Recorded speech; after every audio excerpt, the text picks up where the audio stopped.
ഞാനിപ്പോ നിങ്ങളെ ഒരു വീഡിയോ കാണിക്കാം. നമ്മുടെ നാട്ടിൽ ഇപ്പോൾ LPGന്റെ ക്ഷാമം വലിയ രീതിയിൽ നേരിടുകയാണല്ലോ. അപ്പൊ മോദിക്കെതിരെ ഇതും പറഞ്ഞ് കൊല വിളിച്ചുകൊണ്ട് ഒരുപാട് പേര് രംഗത്തുണ്ട്. മെയിനായിട്ട് കോൺഗ്രസിലെ ഒരുപാട് നേതാക്കന്മാരൊക്കെ പരസ്യമായിട്ട് സമരം ചെയ്തുകൊണ്ടൊക്കെ രംഗത്തുണ്ട്. അങ്ങനെ ഒരു സമരത്തിന്റെ ക്ലിപ്പാണ് ഞാൻ കാണിക്കാൻ പോകുന്നത്. ഇത് രാജസ്ഥാനിൽ നിന്നുള്ള മുൻ MLA നിർമ്മല സെഹ്രിയ.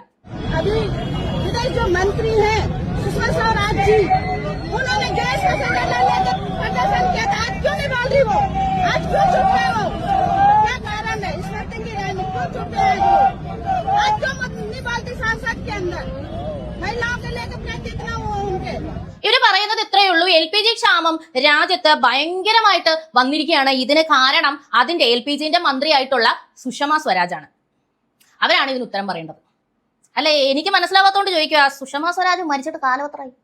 ഇപ്പൊ നിലവിൽ ആരാ പെട്രോളിയം മിനിസ്റ്റർ എന്ന് പോലും അറിയാത്ത ആളാണോ ഈ മുൻ MLA? ഇവരെയൊക്കെയാണ് കൊണ്ടുവന്ന് മോദിക്കെതിരെ രാഹുൽ ഗാന്ധി അണിനിരത്തുന്നത്. അവിടുത്തെ ജനങ്ങൾക്ക് വിവരം ഉണ്ടായതുകൊണ്ട് ഇവരെ തോപ്പിച്ച് പ്രതിപക്ഷത്തിരുത്തി. നമ്മുടെ നാട്ടിലും ഇതുപോലത്തെ ഒരുപാട് പേരുണ്ട്. ആരൊക്കെ മരിച്ചു, ആരൊക്കെ ജീവിച്ചിരിപ്പുണ്ട് എന്ന് പോലും അറിയാത്ത, നസീർ മരിച്ചതറിയാത്ത ഒരുപാട് രാഷ്ട്രീയക്കാരുണ്ട്. അങ്ങനത്തെ കടൽക്കഴവന്മാരെ തിരിച്ചറിയുക, അവർക്കൊന്നും വോട്ട് ചെയ്യാതിരിക്കുക എന്നതിലുപരി 2026 നല്ലൊരു കേരളത്തിന് വേണ്ടി നിങ്ങൾക്ക് വേറൊന്നും ചെയ്യാനില്ല എന്റെ പൊന്നു ജനങ്ങളെ.